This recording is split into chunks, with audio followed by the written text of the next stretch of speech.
तो क्या पैसा देंगे? पैसा इसलिए देंगे कि रेलवे को खून, जिसको कहते हैं ना कि खून का लत जो है, हमारी सरकार ने, अटल जी के सरकार में माननीय बाबूलाल मरांडी जी ने लगा दिया।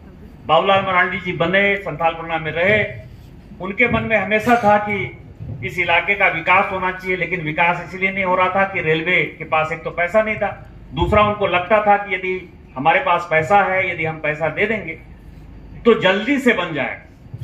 तो उस नाते उन्होंने, आपको ध्यान हो कि देवघर से दुमका, दुमका से रामपुर हाट, इस तरह की रेल लाइन जो है, हजारीबाग की लाइन जो अभी पूरी हुई, इस तरह का 7 रेल लाइन के लिए उन्होंने कमिट कर दिया 2001 में, जब 2001 में वो चीफ मिनिस्टर बने, कि सभी राज्य जो अमीर राज्य थे, तमिलनाडु, कर्नाटक, केरल, जो भी अमीर राज्य थे, उन सबों ने कहा कि हम 50% देंगे और उसके आधार पर रेल लाइन बनता था। बाबूलाल मरांडी जी ऐसे मुख्यमंत्री बने, उनको लगता था कि केंद्र और राज्य में डबल इंजन की सरकार है, अटल जी की सरकार है, क्या फर्क पड़ता है, केंद्र का पैसा लगे, राज्य का पैसा लगे, हमारे पास सरप्लस पैसा था। तो उन्होंने कमिट कर दिया कि 67% पैसा देंगे। झारखंड 40% पैसा रेल को चलाने के लिए देता है, और ऊपर से हमारे मुख्यमंत्री ने यह कमिट कर दिया कि हम 67% पैसा देंगे, और उसी के आधार पर रेलवे ने गोड्डा के लिए, पारसनाथ के लिए, अभी आपको पता है कि पारसनाथ में रेल लाइन बन पाया है, नामकुम के लिए टाटा से, मतलब रांची से जो नामकुम जाना है, उसके लिए चिट्ठी लिखी। शिबू सोरेन जी मुख्यमंत्री थे, 2007 की बात है, और इनके 2007-8 में इनके चीफ सेक्रेटरी ने चिट्ठी लिख के दे दिया कि हम आपको 1 रुपया नहीं देंगे। तो कहा ये सारे प्रोजेक्ट में से कोई प्रोजेक्ट हम करेंगे। अब उस समस्या में ये रेल लाइन बनेगा कि नहीं बनेगा, एक बड़ा सवाल। बढ़िया संजोग था, 2009 में मैं एमपी बना, 2010 में कुछ दिन के लिए शिबू सोरेन जी की सरकार बनी, और इसी गोड्डा के एक इंसिडेंट के कारण मुझे बड़ा फक्र है कि मैंने शिबू सोरेन जी की सरकार को गिराया। उसकी भी एक अच्छी कहानी है। मेरे एक रिश्तेदार रहते थे यहाँ, मेरे गांव के थे, और उनका जो है मर्डर हो गया। यहाँ अमरनाथ खन्ना जो है एसपी हुआ करते थे। मैंने उनको पकड़ने के लिए कहा, वो फोन पर ही नहीं आते थे, तो मैंने एक ईगो बना लिया कि इसको जो है बदलना है, इस एसपी को बदलना है। सरकार मेरा सुनने को तैयार नहीं थी, इसके लिए अडवाणी जी और सुषमा जी अब नहीं है, उन दोनों ने इंटरफेयर किया, बात आई गई, खत्म हो गई। इसके बाद क्या हुआ, मेरा संजोग बढ़िया था कि no confidence motion Bharatiya Janata party ने लाया, और यहां राज्य में तो शिबू सोरेन जी हमारा साथ दे रहे थे, लेकिन केंद्र में वो कांग्रेस का साथ दे रहे थे। और मुझे पता था कि यदि शिबू सोरेन जी का वोट नहीं आएगा तो सरकार गिर जाएगी। तो शिबू सोरेन जी पहुंचे, मुख्यमंत्री थे लेकिन सांसद थे, इस्तीफा नहीं दिया था, उन्होंने जो है कांग्रेस को वोट दे दिया।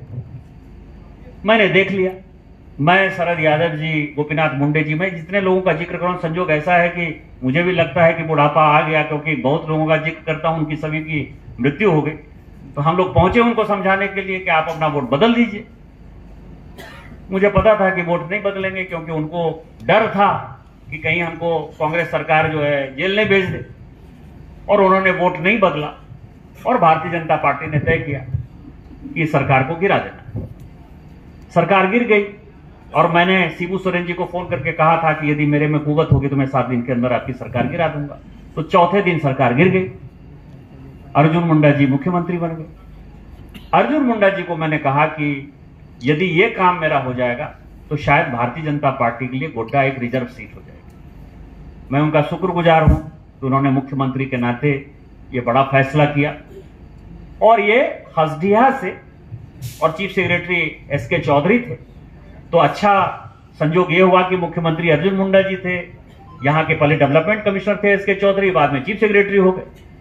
तो ये फैसला हो गया कि ये हसडिया से गोड्डा रेल लाइन आई। जब ये फैसला हो गया तो मैं आपको बताऊं कि आदमी कितना बड़ा होता है, या गोड्डा के लोगों के मन में ये कितना दुख दर्द था कि उसके लिए ट्रेन होना चाहिए गोड्डा में। संडे का दिन था, मैं सोया हुआ था। पहले जब मैं दिल्ली में आज भी रहता हूं तो संडे एक ऐसा दिन है जहां की मैं सोने में अपना समय व्यतीत करता हूं। अब तो नहीं सो पाता, तो मैं सो के उठा लगभग 9 बजे दिन में, तब तक, और वो भी सो के उठा तब जबकि किसी ने मुझे जगाया, मेरी वाइफ ने जगाया कि कि कोई आए हैं गेट पर और कह रहे हैं कि रामेश्वर ठाकुर जी आए। उस वक्त वो मध्य प्रदेश के गवर्नर, मैं 11-12 की बात कर रहा हूं, जब ये सैंक्शन हुआ ममता बनर्जी जी से, तो मैं निकला तो रामेश्वर ठाकुर जी बड़ा टोकरी जो है पूरा फ्रूट्स वगैरह लेके, उनका एडीसी वगैरह, और उन्होंने कहा कि मैं आपको बिना फोन किए हुए इसीलिए आया कि जब से हम गोड्डा में पैदा हुए, मैं और भागवत झा आजाद दोनों को भगवान ने बहुत कुछ दिया। एक मुख्यमंत्री हुए, मैं वित्त मंत्री हुआ, आज मैं मध्य प्रदेश का गवर्नर हूं, लेकिन हम रेल नहीं लेके आए। आप रेल लेके आए, उनकी आत्मा जहां कहीं भी होगी मुझे आशीर्वाद ही दे रही होगी।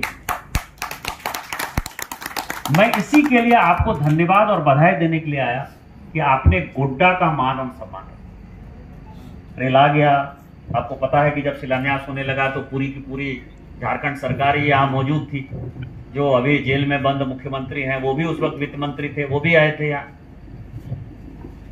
जब ये बन गया तो अब बाबूलाल जी आ गए हमारी पार्टी में, उस वक्त वो एमपी थे। उन्होंने मुझे कहा, निशिकांत जी ये रेल लाइन तो आपने करा लिया, लेकिन जब तक इसको आप तिरुपति से नहीं जोड़िएगा इस रेल लाइन का कोई मतलब नहीं होगा। आप समझिए कि एक एजेंडा उन्होंने दे दिया।